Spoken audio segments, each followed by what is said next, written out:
오늘 첫 강의는 소비와 저축입니다. 여기서 이제 소비 이론에 대해서 얘기를 하는데요.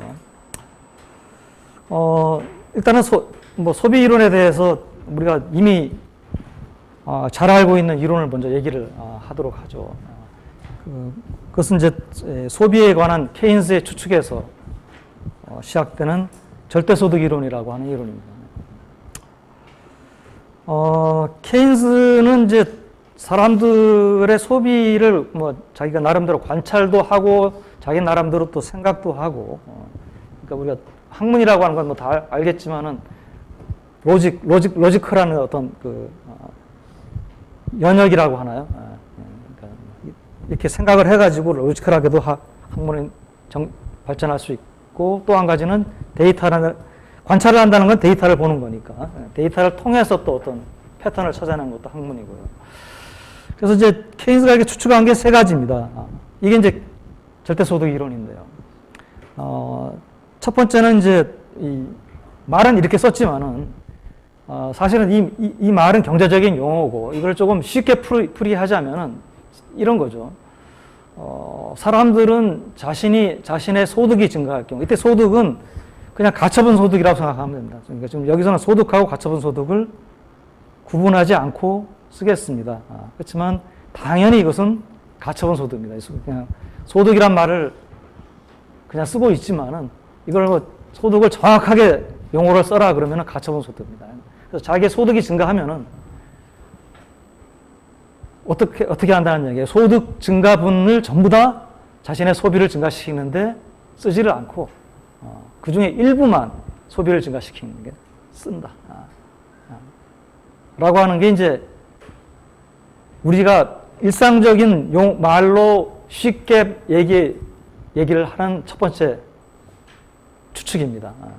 이거는 여러분들 생각에 그럴듯하잖아요. 그죠? 설사 길거리에서 10,000원짜리 지폐를 하나 주었다 하더라도 그걸 한꺼번에 다 써버리지 않을 수도 있을 거예요. 조금 일부만 쓰고 남겨놓을 수도 있고. 자, 이거를 이제 경제적인 용어로 우리가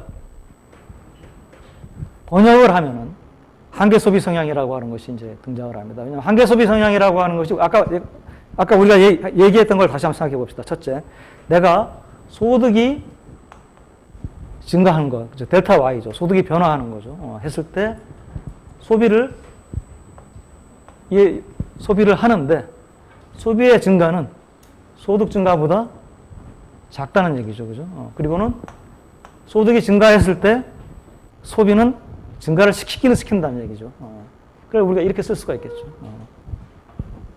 그럼 이제 이게 델타 Y가 양인 경우를 우리가 따지고 있으니까 델타 Y로 모든 변을 다 나눠도 부등호는 변하지 않죠. 이건 1이고 델타 Y분의 델타 C고 0이죠. 그죠? 그럼 이게 바로 뭡니까? 이게 바로 우리가 배운 한계 소비 성향이죠.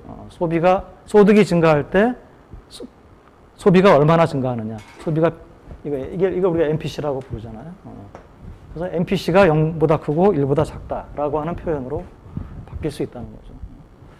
자, 두 번째 추측은 케인스가 추측하기를 사람들은 소득이 높아지면은, 즉 좀 더 부자가 되면은, 소득이 높아지면은 그 소득 중에서 소비가 차지하는 부분은 점차 작아질 것이다. 이런 이제 추측을 했습니다. 그러니까 소득이 한 달에 100만 원인 사람하고 소득이 한 달에 200만 원 사람, 300만 원인 사람하고, 그럼 200만 원, 300만 원인 사람이 평균적으로 더 많이 소비를 하겠죠. 아무래도. 하겠지만은 소득 중에서 그 소비가 차지하는 부분은 작아질 것이다. 이거는 이제 여러분들이 당연히 생각할 수 있는 게, 이제 처음에 아주 소득이 낮은 사람은 처음에 써야 되는 소비가 바로 뭡니까? 자기 생계를 유지하기 위해서 먹어야 되는 이제 음식이라든지 이런 거잖아요. 그러니까 이런 걸 이제 우리가 엔겔계수라고 하는 부분이잖아요. 그러니까 높을 수밖에 없어요. 소비를 많이 적을 때는. 그러니까 100만 원인 사람이나 200만 원인 사람이나 300만 원인 사람이나 기본적으로 먹고는 살아야 되니까. 그렇지만 이제 좀 더 많아지면은 달라진다는 얘기죠.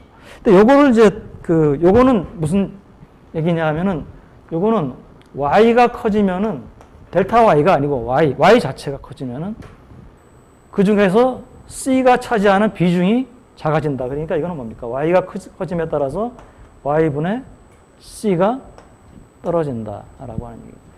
그러니까 델타 y분의 델타 c는 한계 소비 성향이지만 y 전체에서 c가 차지하는 비중은 이거는 뭡니까? APC였죠. 평균 소비 성향. 지금 여러분들이 요 대목에서 조금 여러분들에게 내 강의에 익숙하지 않은 사람에게 한 가지 주의를 하고 지나갈 텐데, 첫째, 나는 판서가 그렇게 깨끗하게 초등학생들 써주듯이 써주지를 않습니다. 그러니까 판서 알아서 여러분 따라서 하고요. 둘째, 파워포인트 쓰지만은 파워포인트가 그렇게 아주 썩 잘 돼 있는 파워포인트가 아닙니다. 그러니까 그렇게 썩 잘 만드는 사람이 아니에요. 파워포인트를 굉장히 내용을 줄여서 간단하게 쓰는 그런 그 스타일이 파워포인트를 만들더라도 길게 안 쓰고 굉장히 짧게 쓰기 때문에 아마 이것만 보고 공부를 하겠다라고 하면 나중에 보면은 이게 어떻게 넘어가지? 왜 이렇게 돼 있지? 아마 이해가 잘 안 될 겁니다. 여러분들이 그 수업을 들으면서 그런 부분은 좀 보완을 하면서 여러분들이 그래야 돼요. 또 책도 좀 읽으면서 보완을 하고. 그래서 두 번째 얘기 설명이 되죠. 근데 두 번째 이에 대해서는 사실 케인스가 왜 이렇게 했느냐, 이건 뭐 관찰을 했다기보다는 케인스가 추측을 한 게 있습니다. 어떤 추측이냐. 우리가 이제 그거는 여러분들도 추측을 할 수 있을 거예요. 그러니까 우리가 소비하는 물건 중에는 필수품이 있고 사치품이 있습니다. 그죠? 그러니까 필수품은 이거는 없어서는 안 되는. 내가 암만 소득 수준이 낮아도 이 정도는 꼭 써야 되는. 사치품은 뭐 소득 수준이 낮으면 안 쓸 수도 있겠죠. 자, 그러면은 아까 이제 우리가 얘기한 대로 내가 소득 수준이 높아져야 돼. 100만 원, 200만 원, 300만 원.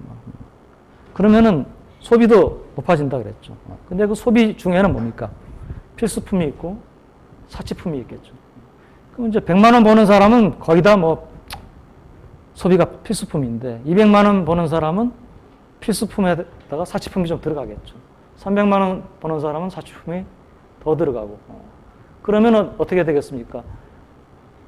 전체 소득에서 필수품에 대한 소비가 차지하는 비중이 적어지죠. 언제? 소득이 높아짐에 따라서. 이게 이제 뭐 엥겔의 법칙이잖아요. 근데 케인스는 이제 무슨 생각을 했냐면은 저축이라고 하는 것이, 왜냐하면 내가 200만 원 벌었는데 150만 원 소비했다. 그럼 50만 원은 저축이거든요. by definition. 그게 왜 저축이냐? 그 저축의 정의예요. 내가 200만 원 벌었는데 150만 원 소비했다. 그러면 그 50만 원을 내가 은행에 넣든 이걸 가지고 뭐 침대 밑에 뭐 넣어놨다가 도둑을 당하든 뭐 하든 간에 이 50만 원은 경제학에서는 저축입니다. 소비를 안 한 거는. 그렇게 우리가 정의를 한 거예요. 뭐 그건 정의를 하기로 그렇게 했기 때문에 뭐 이거는 뭐 물어보는 것이 이상한 거죠. Y 빼기 C는 S다. 이렇게 정의를 한 겁니다.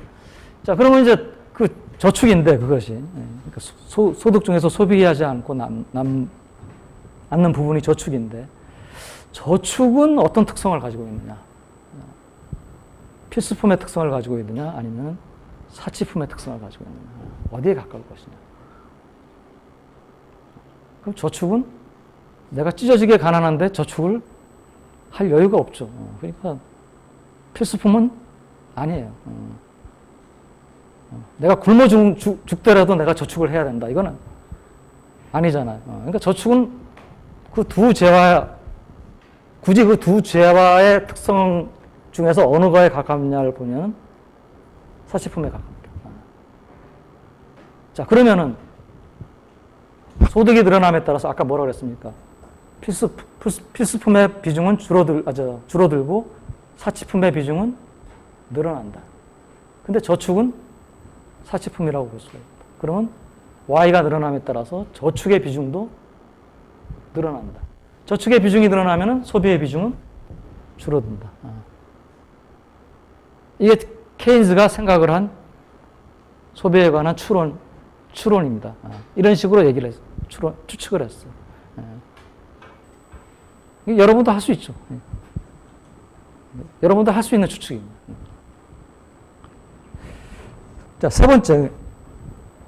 또 이제 케인즈가 추측한 소비에 관한 특성은, 요거는 좀 이제 특이한 특성이에요. 앞에 두 개는 뭐 그런 대로 그러는데, 세 번째는 뭐냐면은, 소비라고 하는 것은 유량 변수죠. 유량 변수. 어떤 기간 중에만 측정될 수 있는 거죠. 시간을 멈추고 측정할 수 있는 게 아니고, 기간을 줘야지만 측정할 수 있는 거죠. 한 달 동안의 소비, 1년 동안의 소비, 한 분기 동안의 소비, 하루 동안의 소비. 오늘 12시 현재의 소비. 그거나 측정을 못 하죠. 12시 현재. 자, 그래서 어떤 기간 중의 소비라고, 그 기간 중의 소비는 그 기간 동안의 소득 수준에 의존한다. 그러니까 금년 중 내 소비는 금년 중 내 소득에 의존한다. 뭐 너무나 당연한 것처럼 들리지만은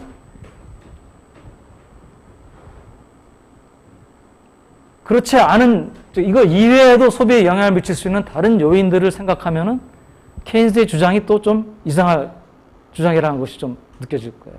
자, 뭐 어떤 게 있느냐? 이자율 영향을 미칠 수도 있고, 소비에. 그 다음에 이 기간 중에 소비가 아니고 다른 기간, 소득이 아니고 다른 기간 중에 소득도, 내가 지금 금년에는 내가 돈을 별로 못 벌었지만 작년에 내가 돈을 굉장히 많이 벌었다. 그럼 그게 금년에 소비에 영향을 줄 수도 있잖아요. 그러니까 그런 가능성이 있음에도 불구하고 케인즈는 뭡니까? 어떤 기간 중에 소비는 주로 그 기간 중에 소득에 의존한다라는 주장을 했습니다. 주로 의존한다는 거지 뭐 그냥 다른 요인들이 아주 의미가 없다는 것은 사실은 아닌데, 그래서 이 주장이 이제까지 우리가 케인즈의 추측이라고 볼 수 있습니다. 그러면 이제 케인즈의 추측을 가지고 이제 우리가 1학기 때 썼던 그 소비 함수 중에 많이 썼던 게 이와 같은 선형 소비 함수 많이 썼잖아요. 물론 이제 여기 이제 y 대신에 yD가 들어 있었겠지만은, 여기서의 y는 가처분 소득이라고 여러분들이 그냥 생각을 하면 될 겁니다. 자, 이와 같은 소비 함수를 우리가 많이 썼었는데 1학기 때, 이 소비 함수가 케인즈의 세 가지 추측을 충족을 시키는지 한번 봅시다.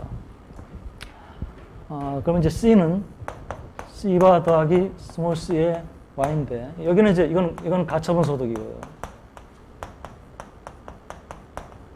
여기서 이제 C는 소비고, C바하고 C는 이제 일종의 이거는 뭐, 계수죠, 계수, 상수. 근데 여기서 이제 우리가 이 소비 함수를 그냥 아무렇게나 그냥 놔둔 게 아니고, 요 계수값에 대해서 어떤 제약을 그때 가했었습니다. 어떤 제약이 있냐면은 C바의 값은 0이고 0보다 크고 스몰 c의 값은 0보다 크고 1보다 작다라고 하는 그런 이제 소비 함수의 제약을 우리가 가했었습니다. 한번 여러분들 돌아가서 한번 보세요. 좀 그래서 기억이 잘 안 나면은. 그럼 이 제약이 바로 케인즈의 추측을 케인즈의 추측이 이 소비 함수에 나타나도록 만들어주는 그 부분입니다. 첫 번째 한번 보죠. 요 제약을 한번 보세요. 요 제약이 바로 뭡니까? 이 스몰 c가 바로 뭡니까? y가 증가하면은 c가 얼마나 증가하느냐를 보여주는 한계 소비 성향이죠. 그래서 스몰 c가 0보다 크고 1보다 작다는 게 한계 소비 성향이 0보다 크고 1보다 작다. 첫 번째 추측. 그다음 두 번째 추측. C바가 0보다 크다. 이거는 어떻게 하게 됐습니까? 그러니까 이게 APC는 Y분의 C인데 양변을 Y로 나누면 Y분의 C바 더하기 스몰 C죠. 그죠? 이렇게 하면. 그러면 요게 APC였잖아요. Average Propensity to Consume. 그러면은 스몰 C는 0보다 크고 1보다 작은 상수라 그랬으니까 이건 상수고. 이것도 0보다 큰 상수라 그랬으니까 y가 증가하면 이거 자체가 떨어지고 이건 상수니까 평균 소비량이 떨어지죠. 그러니까 C바가 양이라고 하는 것이 Y가 증가함에 따라서 평균 소비 성향이 감소한다라고 하는 것을 하도록 해주죠. 그렇지 않은 경우를 생각해 보면 이 제약의 중요성을 알 수가 있습니다. C바의 값이 0이라면은 이게 0이니까 Y가 증가하더라도 평균 소비 성향이 변함이 없죠. 그러면은 두 번째 케인즈의 추측을 위배하는 소비 함수가 되죠.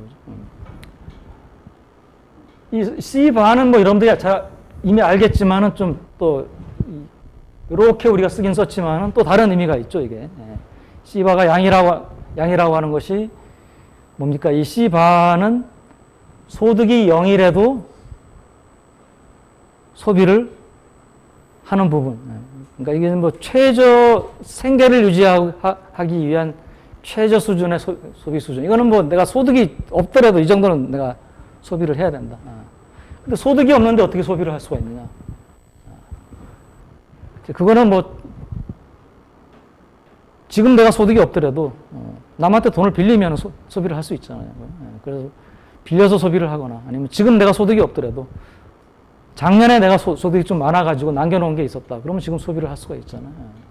그래서 뭐 그런 이제 얘기가 C바의 값이 양이라는 얘기는 그런 얘기가 되고 뭐 이거는 우리가 또 이 C바라고 하는 것은 Y하고 관계없이 결정되는 소비 수준이라고 해가지고 이거를 이제 영어로 autonomous consumption. 우리말로 번역하기는 뭐 자발적 소비 또는 독립적 소비, 자발 소비, 독립 소비 뭐 이런 식으로 번역을 합니다. 세 번째 이제 마지막 부분 세 번째 추측. 소비는 이제 현재 소득 그러니까 어떤 기간 중에 소비는 그 기간 중에 소득만의 함수다. 그러면 이제 그 얘기는 바로 뭐냐면 이 소비가 만약에 금년의 소비라면은 이 Y는 뭡니까? 이분이 여기는 쓰지는 않았지만은 여기는 조금 더 이걸 이렇게 쓸 수도 있겠죠. CT, YT. 그 T는 뭐 예를 들어서 뭐 2016년이다. 그럼 이건 2016년 중에 소비. 이건 2016년 중에 소득. 그러면 2016년 중에 소비는 2016년 중에 소득에만 의존한다. 그러면 다른 소득이나 소비는 C바에 또는 스몰 c에 영향을 미치지 않는다는 게 암묵적으로 들어있겠죠. 이자율이라든지 이런 것들이. 얘네들은 그러니까 그런 것들에 의해서 영향을 받지 않는 상수다. 라고 하는 것이 암묵적으로 들어있겠죠. 자, 이게 이제 그 소비론입니다. 물론 이제 우리는 여기서 이와 같은 이제 선형 소비 함수를 썼어요. 그렇지만은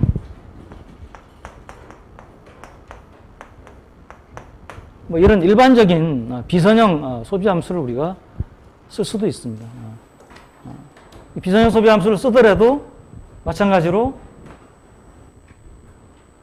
자 케인즈의 추측을 이 소비 함수가 충족을 시키려면은 어떤 제약을 가해야 되느냐 이런 얘기를 할 수가 있어요. 첫째 우선 CT는 YT만의 함수예요. 그러니까 이건 세 번째 추측은 이미 여기서 충족이 됐죠. 그렇지 않다면 만약에 여기 IT라든지 이자율이라든지 YT 플러스 T-1이라든지 뭐 이런 것들이 들어가야지 될 거 아니에요. 그죠? 두 번째, 첫 번째 추측을 만족시키려면 첫 번째 추측이 한계 소비 성향이죠. 한계 소비 성향은 C를 Y에 대해서 미분한 거잖아요. 그러니까 F의 프라임이죠. 그죠? 그죠? 1차 도함수. 이게 0보다 크고 1보다 작으면은 충족이 되는 거예요. 그러니까 예를 들어서 이게 Y고 이게 C일 경우에 뭐 예를 들어서 이와 같은 소비 함수가 주어져 있다. FY가. 그러면 이 기울기가 만약에 1보다 크다면 이거는 충족을 못 시키는 것이고 이 기울기가 예를 들어서 뭐 이렇게 돼 있다. 라고 하면은 그래서 가장 기울기가 높을 때도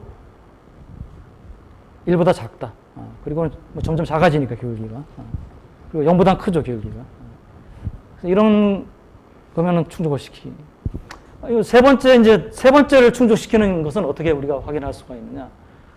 이것은 이 함수는 이와 같은 소비 함수는 세 번째가 아니라 두 번째 거 충족시킵니다. 왜냐하면은 평균 소비 성향을 우리가 이 기하학적으로 우리가 볼 수 있는 가장 쉬운 방법이 어떤 점하고 원점을 이은 직선의 기울기가 평균 소비 성향입니다. 그죠? 왜냐하면 이 높이가 CT고 이게 YT잖아요. 그러니까 C를 Y로 나누면 평균 소비 성향입니다. 근데 그 높이가 어떻게 됩니까? Y가 증가함에 따라서 원점하고 각 점을 이은 직선의 기울기가 점점 작아지죠. 그죠?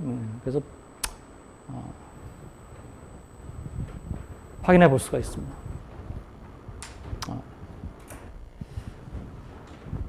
물론 이제 비선형인 경우는 여러분들이 뭐 굳이 뭐 너무 걱정할 필요는 없을 것 같은데, 그래도 뭐 여러분들이 선형 소비 함수만 여러분들이 익숙해 알고 있으면은 소비 함수가 선형인 줄만 알 거 아니에요. 그죠? 근데 실제로 소비 함수는 비선형이고, 비선형인 소비 함수도 케인즈의 추측을 충족시킬 수 있다라고 하는 그런 거는 여러분들이 좀 시야를 넓힐 필요는 있을 것 같아요. 자, 요까지가 이제 케인즈가 이제 제시한 것인데, 그럼 케인즈가 제시한 이 소비 이론, 이제 소비 이론인데, 소비 이론의 명칭은 절대 소득 이론이라고 하는 소득이 들어 있습니다. 그죠? 절대 소득 이론. 절대 소비 이론이 아니고, 그러니까 이건 뭐 영어로는 이제 Absolute Income Theory of Consumption이에요. 소비에 관한 절대 소득 이론. 공식 명칭. 또는 이걸 theory라고 부르는 사람도 있고, Absolute Income Hypothesis라고 부르는 사람도 있습니다. 그러니까 Hypothesis는 이제 이게 이론이라고 부르기에는 아직도 검증이 좀 덜 됐다라고 생각하는 사람은 Hypothesis라고 부르는 것이고, 이게 많은 검증을 거쳐가지고 뭐 충분한 자격이 있다라고 생각하는 사람은 theory라고 부르는데, 이거는 뭐 누가 뭐 어떤 공식적인 무슨 검증 기관이 있어가지고 너는 theory다, 너는 hypothesis다 이렇게 해주는 게 아니기 때문에 학자들 간의 견해차가 좀 있습니다. 그래서 이건 뭐 여러분들도 가설이라고 불러도 되고 theory라고 불러도 됩니다. 자, 근데 이게 theory든 가설이든 간에, 그러니까 뭡니까? 처음에 케인즈가 내놓은 절대소득 이론은 사실은 처음에는 가설입니다. 하이포테시스. 이게 이제 theory가 되기 위해서는 검증을 거쳐야 돼요. 그 검증이라는 게 바로 뭡니까? 실제 경제에서 일어나는 소비 현상을 얘네들이 잘 설명할 수가 있느냐. 아까 얘기했듯이 케인즈의 소비 이론은 케인즈의 추측으로부터 나왔다 그랬어요. 물론 관찰법도 또 나오긴 했지만 그 추측이나 관찰이 일반성을 꼭 가진다고는 볼 수가 없겠죠. 케인즈가 아무리 유명한 경제학자라 하더라도 케인즈의 추측이 오류도 있을 수가 있고, 케인즈가 관찰한 것이 전체의 일부일 수도 있고, 그래서 다른 사람들이 다 그것을 테스트를 해봅니다. 후세 사람들. 그래서 그 테스트가 있는데, 그 테스트가 그러면 뭐 아무런 테스트가 다 테스트가 될 수 있는 건 아니고, 그래도 현실에서 우리가 관찰할 수 있는 어떤 현실에서 반복적으로 규칙적으로 관찰되는 현상들, 소비에 관해서 그것이 테스트가 되는 거죠. 아주 극단적인 일부 사람들이 가지고 있는 소비 행태를 얘가 설명할 수 없다라고 해가지고 이 소비 이론은 가설은 틀렸다 이렇게 얘기할 수는 없는 거 아니에요. 그럼 현실에서 나타나는 소비의 여러 가지 특징들을 보니까 어떤 것들이 반복적으로 규칙적으로 나타나느냐. 크게 한 3가지 정도가 이제, 물론 이건 말고도 있습니다. 학자들이. 이건 나중에 우리가 얘기를 할 텐데. 자, 그럼 이것들이 일단 뭡니까? 절대소득 이론이 괜찮은지를 테스트할 수 있는 시금석이, 리트머스가 될 수 있겠죠. 첫 번째 이제 리트머스는, 횡단면 자료에서 나오는 건데요. 우리가 이 횡단면 자료, CER 자료, 아마 뭐 계량 경제학을 들은 학생들도 아마 이 용어를 뭐 접하지 못할 수도 있을 거예요. 그래서 이 용어를 좀 설명을 하겠습니다. 우리가 보통 이제 이론을 또는 가설을 검증할 때는 데이터를 가지고 검증을 합니다. 데이터. 근데 그 데이터에는 크게 2가지 종류가 있습니다. 특히 경제학에서만 이제 많이. 첫째는 이제 크로스 섹션인데, 크로스 섹션은 동일한 시점에 또는 동일한 기간 중에 서로 다른 개체의 자료를 우리가 모으면은 그게 크로스 섹션 데이터입니다. 그러니까 지금 현재 여러분들의 뭐 주머니 속에 가지고 있는 현금이 얼마냐 각자 이렇게 조사를 한다. 크로스 섹션이에요. 금년 중에 뭐 OECD 국가들의 연간 GDP를 내가 자료를 모았다. OECD 국가가 뭐 몇 나라인지 지금 G20이라고 하는 게 또 나와 버렸네. G20이면 딱 20나라니까 20나라 국가의 각 금년 중 GDP를 모았다. 그러면 자료가 20개짜리잖아요. 이거는 금년 중에 서로 다른 나라의 GDP이기 때문에 크로스 섹션입니다. 이제 나왔으니까 밑으로 내려와 가지고 다른 데이터를 설명을 하죠. 타임 시리즈죠. 타임 시리즈 데이터라고 하는 건 뭐냐면 동일한 개체의 에 대해서 뭡니까? 서로 다른 시점에 관찰된 자료입니다. 그러니까 뭐 예를 들어서 이 사람이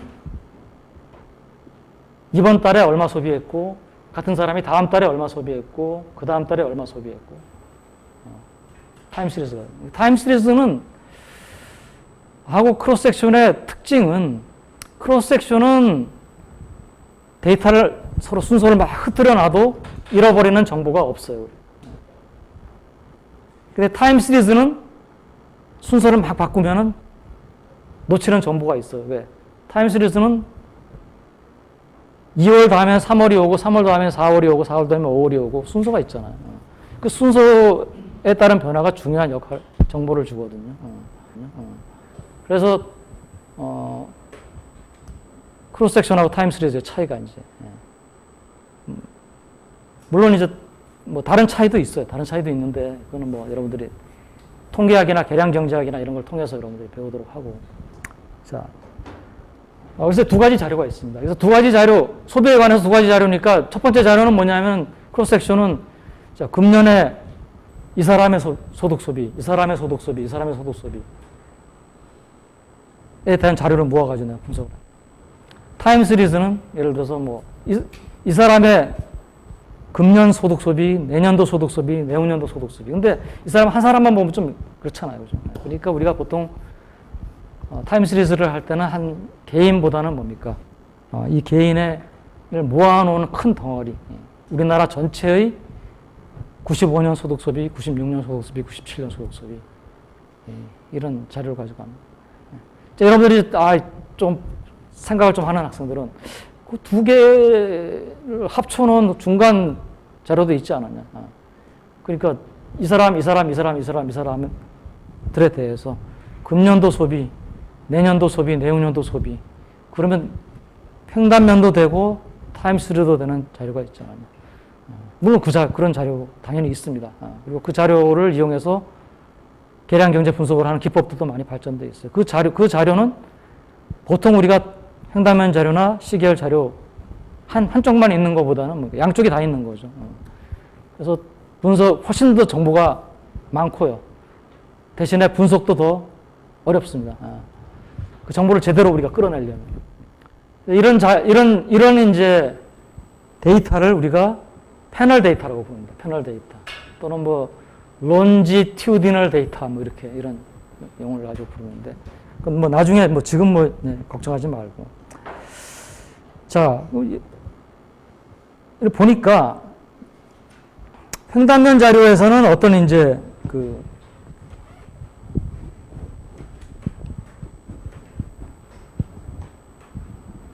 횡단면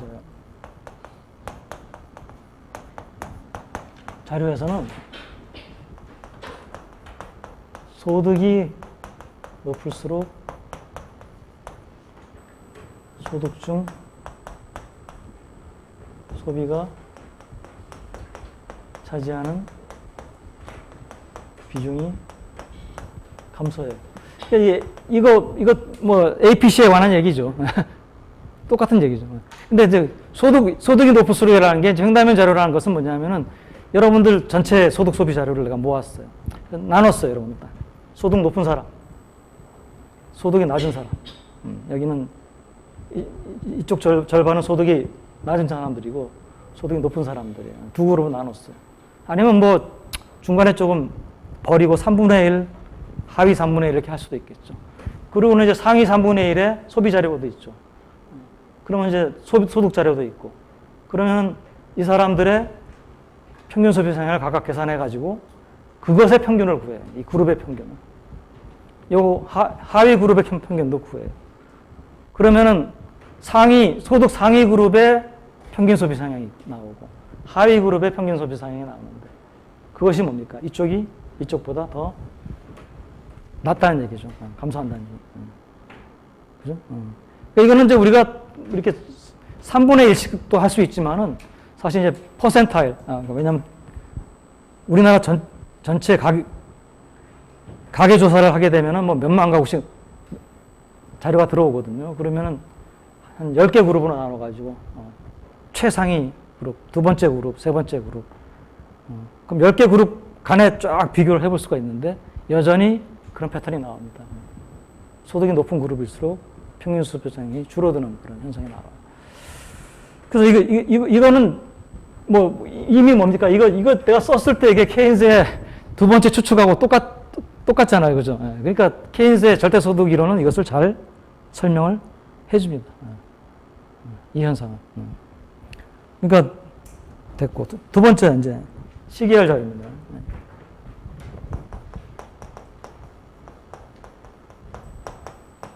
시계열 자료에서도 어떤 현상이 나타나냐면 Y가 증가함에 따라서 Y분의 C가 감소하는 현상이 나타납니다. 이것도 또 잘 설명이 돼요. 그러니까 시계열 자료에서 이거는 어떻게 볼 수가 있습니까? 우리나라 2000년, 2001년, 2002년, 2003년. 그럼 2001년이 2002년보다 소득이 증가했다. 근데 소비는 얼마나 증가했느냐. 또 볼 수도 있고. 아니면 2000년에 Y분의 C, 2001년에 Y분의 C, 2002년에 Y분의 C. 근데 대개 어떻게 되겠습니까? 특별한 일이 없는 이상 2001년, 2002년, 2003년으로 갈수록 Y의 값은 커지겠죠. 특별한 일이 없는 이상. 이거는 뭐 경제가 성장해서도 그렇고 두 번째는 인플레이션이 생겨서도 그렇고. Y가 증가를 함에 따라서 C는 어떻게 변하느냐. 이것도 케인스의 절대소득 이론 중에서 두 번째 이론 가지고 설명이 됩니다. 근데 세 번째, 이걸로 우리가 단기 시계열 자료라고 하거든요. 자, 장기 시계열 자료가 있습니다. 여기 이제 밑에 얘기했던 쿠즈네스가 이제 발견한 것인데요. 단기 시계열 자료는 뭘 보는 거냐면은 Y분의 C에 이것에 95년, Y분의 C에 96년, Y분의 C에 97년 이렇게 단기적으로 이것이 변하는 걸 봅니다. 자, 장기 시계열 자료는 뭐냐면은 쿠즈네스가 한 게 뭐냐면은 이 Y분의 C의 값을 한 7, 80년에 걸쳐 가지고 자료를 구했어요. 그리고는 첫 30년의 평균. 그러니까 예를 들어서 첫 30년이 예를 들어서 1880년이다 그러면 1880년부터 1910년 30년 동안에 그럼 이게 30개가 나올 거 아니에요. 매년 하나씩 있으니까. 그럼 1880년 더하기 1881년 더하기 해가지고 1909년까지 더한 다음에 30으로 나눈 거. 그 다음 30년 동안의 평균. 또 그 다음 30년의 평균. 이게 이제 장기 시계열 자료라고 부르는 겁니다. 이렇게 구하니까 여러분들 어떻게 예상을 하겠습니까? 당연히 Y가 1880년대보다는 1900년대가 더 높아졌을 것이기 때문에 Y분의 C는 점점 장기 평균을 구하더라도 떨어질 거라고 예상을 당연히 할 거 아니에요. 그죠? 너무나 당연하다고 생각하는데, 이게 경제학에서나 뭐 다른 과학도 마찬가지지만 중요한 발전은 이런 너무나 당연하다고 생각하는 것이 맞지 않을 때 나와요. 쿠즈네스가 해보니까 세 기간 중에 Y분의 C가, 쿠즈네스는 처음에 세 기간만 봤습니다. 그냥 너무 긴 기간은 오래된 사람이기 때문에 이 사람이. 지금은 아마 네 기간 좀 볼 수 있을지 모르겠어요. 똑같아. 거의 비슷해. Y분의 C가. 줄어들지는 않아요. 줄어드는 경향을 볼 수가 없어요. 왜냐하면 이게 우리가 지금 이런 거거든요. 그러니까 이게 지금 아까 우리 선형 모형을 생각한다면 이렇게 된 거니까. Y분의 C가 점점 줄어들잖아요. 그러면 이제 30년 동안 했다는 거는 첫 30년, 그 다음 30년, 그 다음 30년이니까 평균을 내면 아마 이 점이 나올 겁니다. 그러면 이게 띄엄띄엄이기 때문에 주로 Y분의 C가 컸다가 줄어들고 더 줄어드는 게 굉장히 명확하게 보여야 됩니다. 그게 명확하게 안 나타난다는 것 자체는 세 기간이 똑같지 않더라도 명확하게 줄어들지 않는다는 자체는 케인스의 절대소득 이론에 무언가 문제가 있다는 거예요. 그렇잖아요. 자, 그러면 이거 어떻게 이제 이걸 리콘사일을 하겠습니까? 이거 지금 어떻게 해석을 하겠습니까? 한 가지 방법은 소비함수가 이런 식의 소비함수가 있는데 얘가 시간이 흐름에 따라서 점점 이게 좀 플러스의 기울기를 가지니 시간이 흐름에 따라서 점점 위로 이동을 했다. 라고 한다면은 단기적으로 뭡니까? 이 단기적으로는 Y분의 C가 줄어들죠. 그렇지만 뭡니까? 평균을 낸 값은 이거 비슷하죠. 그러니까 뭐 이게 이런 식으로 이제 우리가 왜 그런가를 이제 설명을 해보려고 할 수가 있어요. 물론 이 설명도 반드시 옳다는 것은 아닙니다. 자, 그래서 여러분들이 보기에는 제법 그럴듯하게 보였던 절대소득 이론이 이제 여기서 처음 두 테스트는 통과했는데 세 번째 쿠즈네츠 테스트를 통과를 못했어요. 그러고 나니까 이제 자꾸 이제 한 번 이렇게 의심을 받기 시작하면 자꾸 이제 다른 증거들이 나옵니다. 두 번째 증거는 어디서 나오냐면은 이제 좀 케인스 절대소득 이론에 대한 두 번째 그 비판은 2차 세계대전이 종료되면서부터입니다. 자, 이건 뭐냐면 2차 세계대전이 끝나갈 무렵에 많은 경제학자들, 특히 거시경제학자들, 특히 케인스 경제학을 어느 정도 좀 신봉하는, 왜냐하면 케인스의 일반 이론은 이미 1930년대에 나왔기 때문에 신봉하는 경제학자들이 무엇을 우려했냐면은 2차 세계대전이 끝나면 미국 경제가 큰 침체를 겪을 것이다. 침체를 겪을 것이다. 자, 그와 같은 추측의 근거는 어디에 있냐면은 총수요. 왜냐하면 케인스 경제학자들은 총수요가 경기를 결정한다고 했으니까. C 더하기 I 더하기 G 더하기 NX죠. 뭐 이거는 뭐 노테이션을 어떻게 쓰든 간에 하여튼 틀림이 없습니다. 이 중에서 이제 케인스 경제학자들이 우려했던 것은 이게 크게 감소하는 거예요. 왜 그러냐? 전쟁 중에는 이 G의 값이 어마어마하게 커집니다.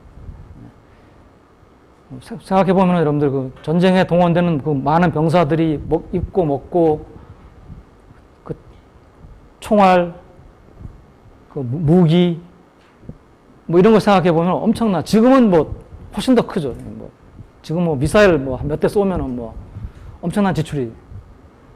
웬만한 나라는 미사일 쏠 돈이 없어서 전쟁하지도 못할 거야. 그러니까 이 G가 전쟁 중에는 G가 엄청나게 증가합니다.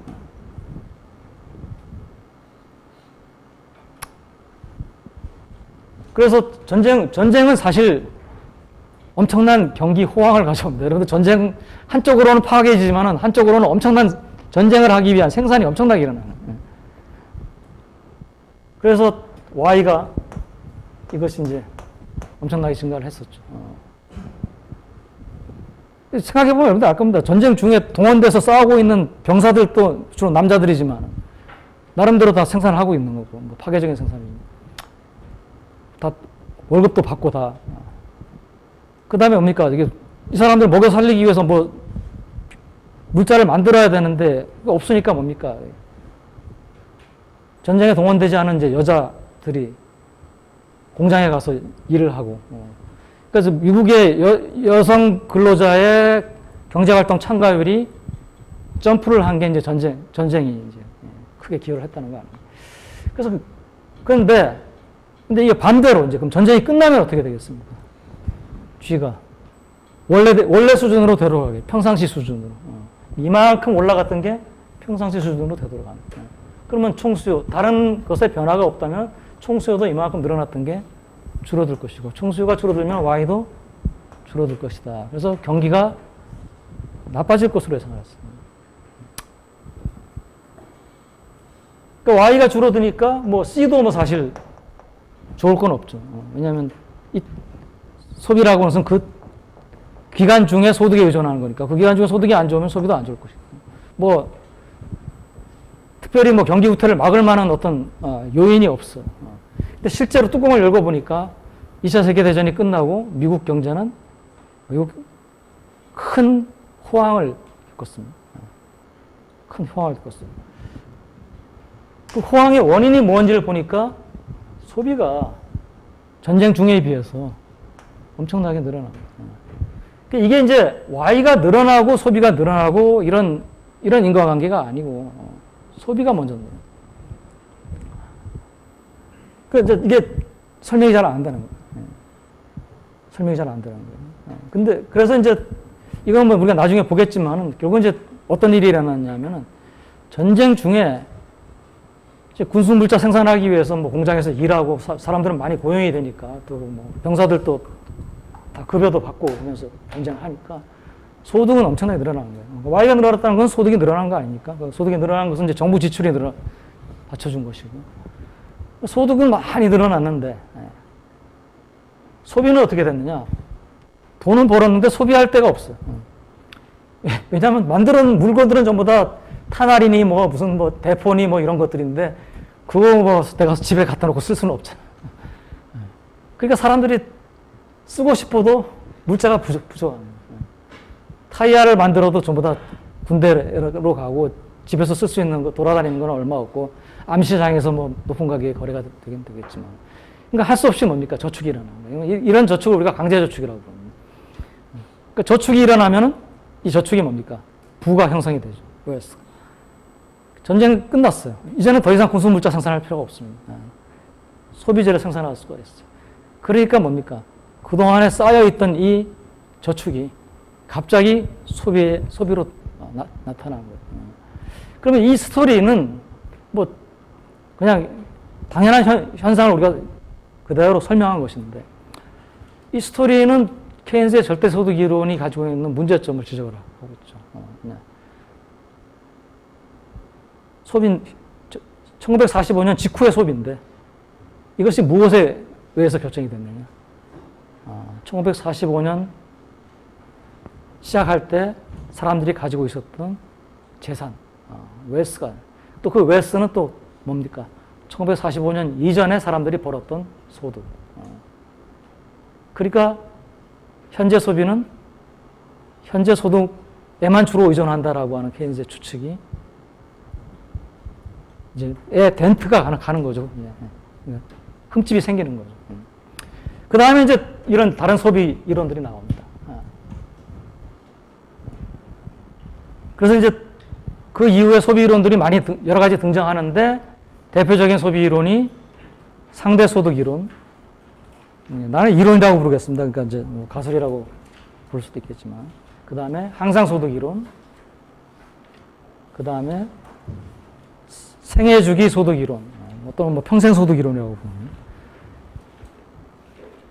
뭐 이 이외에도 뭐 소비 이론은 여러 가지가 있습니다. 지금 뭐 헤비트 퍼시스턴스 뭐 시어리라는 것도 있고, 그러니까 습관적 소비 뭐 많이 있지만 우리가 뭐 그걸 다 주어진 시간에 할 수는 없기 때문에 이제 이들 이론을 좀 얘기를 할 텐데, 이 중에서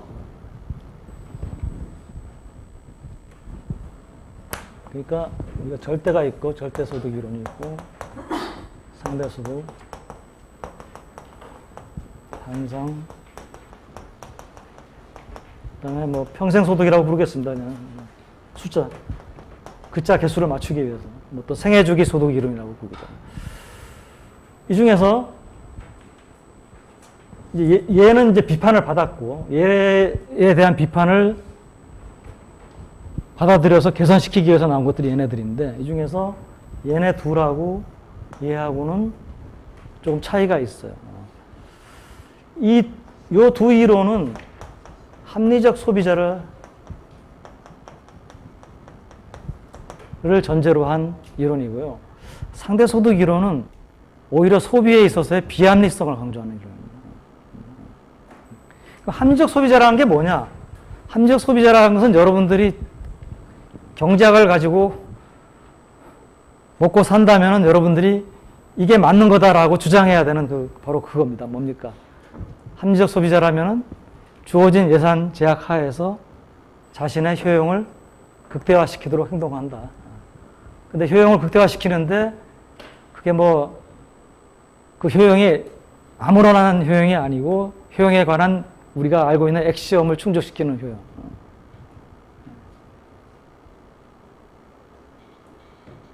그래서 현실에 있어서는 반드시 그렇지 않을 수도 있겠죠.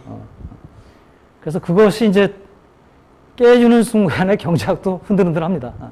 그래서 요즘 이제 시오리 하는 사람들 뭐 여담이지만은 이제 많이 공을 들이고 있는 게 이제 여러분들이 소비에 관해서 알고 있는 액시엄이 어떤 액시엄이 있죠?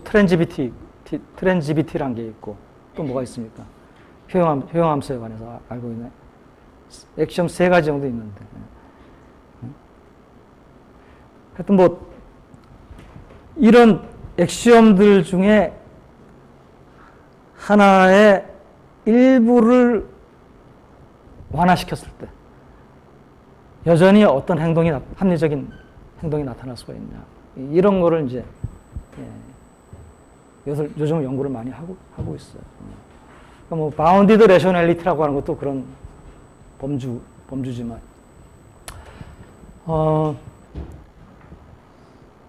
그래서 합리적 소비자를 전제하는 것이고 상대 소득은 오히려 이제 소비에 있어서 좀 비합리성. 그러니까 내가 소비 얼마만큼 쓸 건지를 결정하는데 중요한 건 사실 내가 얼마나 벌어들이느냐가 중요해야 되는데 그게 아니고 내 이웃이 얼마나 쓰느냐가 걔가 나보다 소득이 뭐 얼마나 많든 적든 간에 상관없이 내 이웃이 얼마나 쓰느냐가 내 소비에 굉장히 큰 영향을 준다.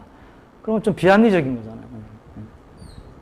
우리는 경제학에서는 비합리적이라고 하는 걸 그렇게 얘기를 합니다. 물론 뭐 심리학에서는 그게 또 비합리적이 아니라고 얘기할 수 있을지도 모르겠죠.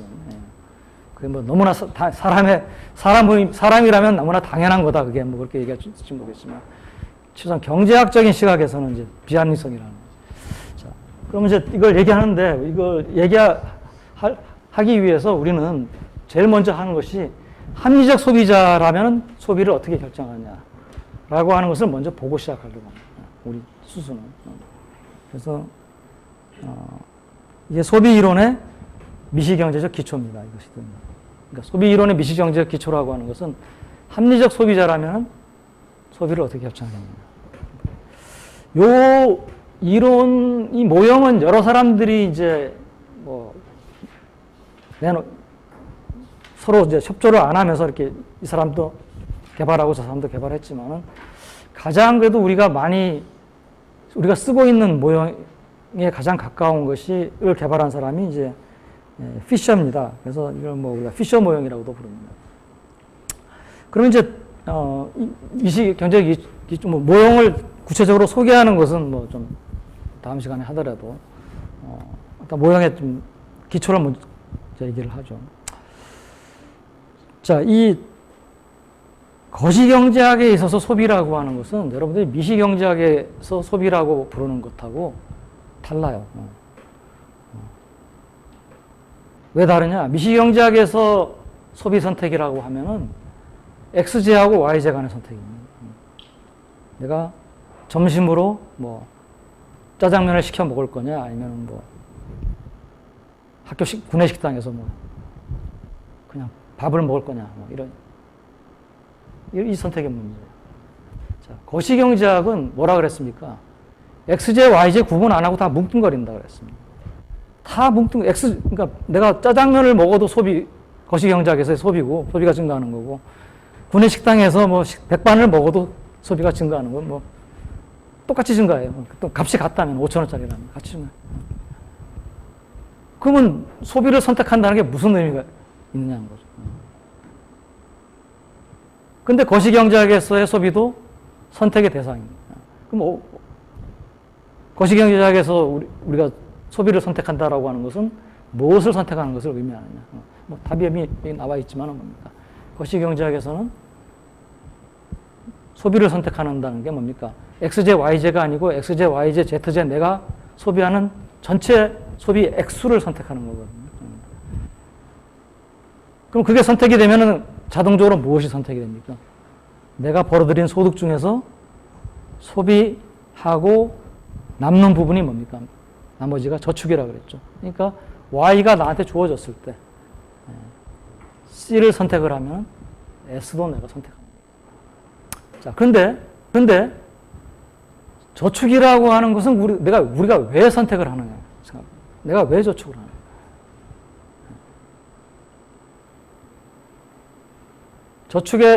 우리가 왜 저축을 하느냐. 뭐 아플 때 대비해서 아니면 뭐 나중에 미래에 내가 소득이 없을 때 대비해서, 늙었을 때 대비해서, 결국은 이런 걸 다 생각을 해보면 뭡니까? 저축의 목적은 미래의 소비죠. 미래에 내가 아플 때 내가 돈이 필요하니까. 그것도 소비고. 내가 노후에 내가 소득이 별로 없을 때 내가 먹고 살아야 되겠다. 그러면은 거시경제학에서의 소비 이론은 뭡니까? XJ하고 YJ 간의 선택이 아니고 현재의 소비와 미래의 소비와 간의 선택입니다. 그러니까 미래라고 하는 것은 내년의 소비, 내후년의 소비, 10년 후의 소비, 20년 후의 소비, 그리고 심지어는 뭡니까? 우리가 자식을 아낀다면은 자식이 얼마나 잘 먹고 잘 사느냐도 나한테 중요하거든요. 그러니까 100년 후의 소비, 100년 후에 나는 소비 안 하죠. 그렇지만 내 자식의 소비 또 선택의 대상이 될 수 있다는 거예요. 먼 미래이긴 하지만.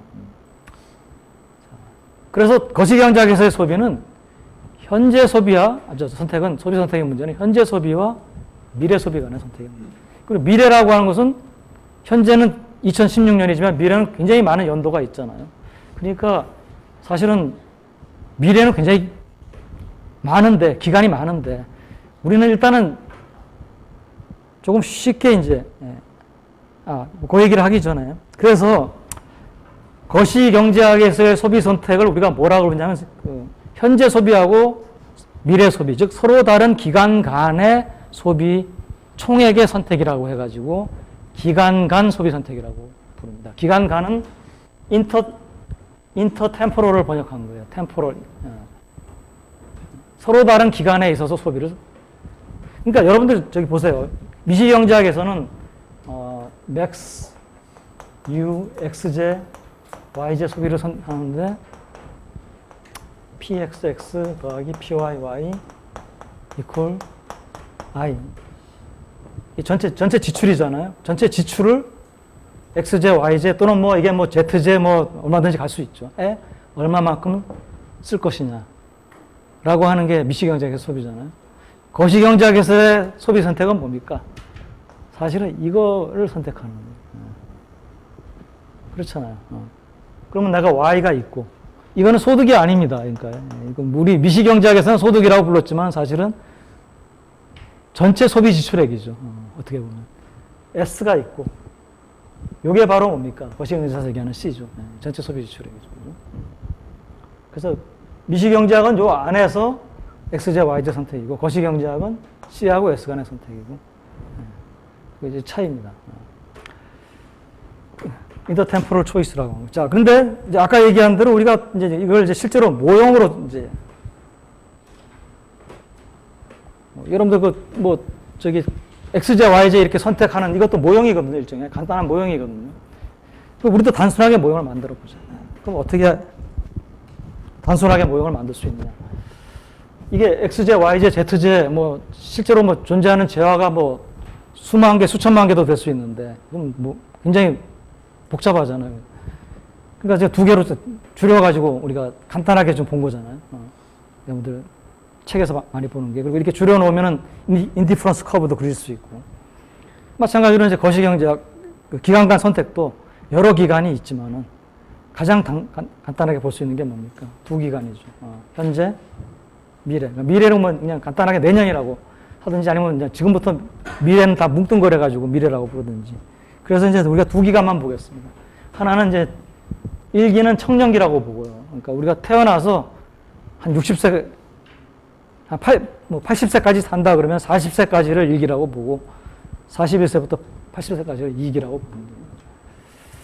자, 그러면 이제 우리 노테이션에서는 이제 기간이 딱 두 개입니다. 우리 이런 거를 많이 그려요. 1기고 2기고. 그럼 이제 1기, 2기 전부 다 이 사람 우리는 소득을 벌어들입니다.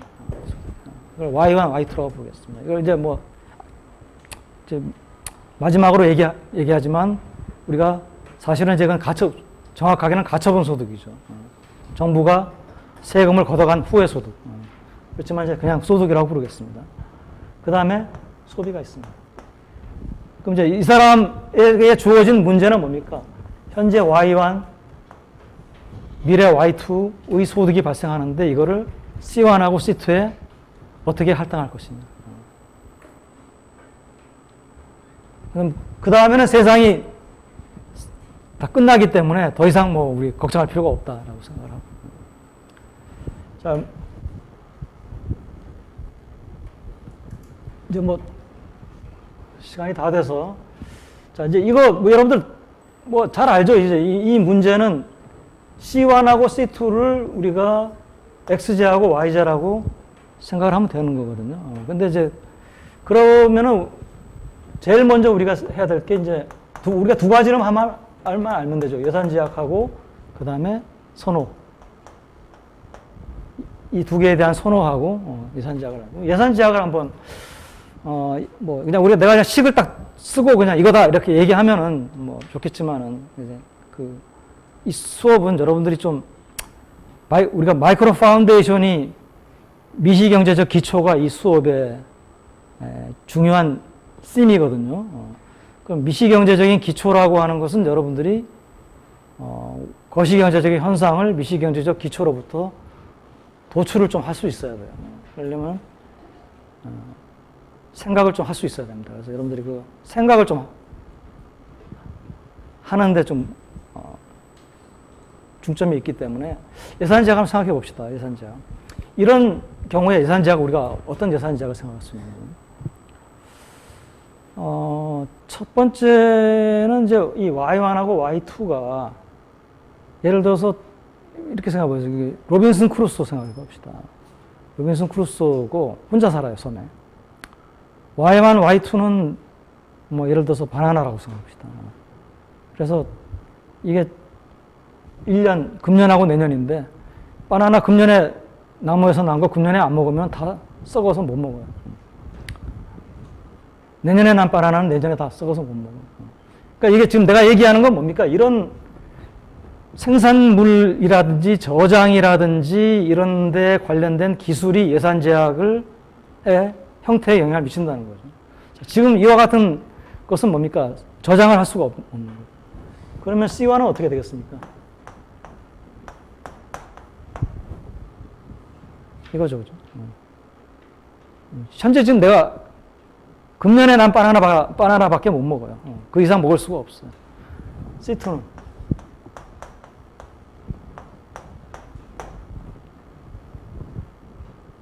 이게 이제 예산 제약입니다. 자, 뭐 일단 뭐 스토리가 이제 계속해서 나가는 거는 이제 만약에 이 바나나가 아니고 이게 밀이 돼가지고 저장을 하는 것이 가능하다라고 하면 어떻게 될 것이냐. 그런 것도 다음 시간에 좀 얘기를 하고 또 진행을 하겠습니다. 혹시 시간이 되면은 여러분들 그 미시경제학에서 소득효과, 대체효과, 즉 가격효과 이런 거 분석 해봤죠, 그죠? 그래서 가격 효과는 대체 효과하고 소득 효과라고 나눠가지고 그거 한번 좀 보고 왔으면 좋겠습니다. 다음 시간에 계속하죠.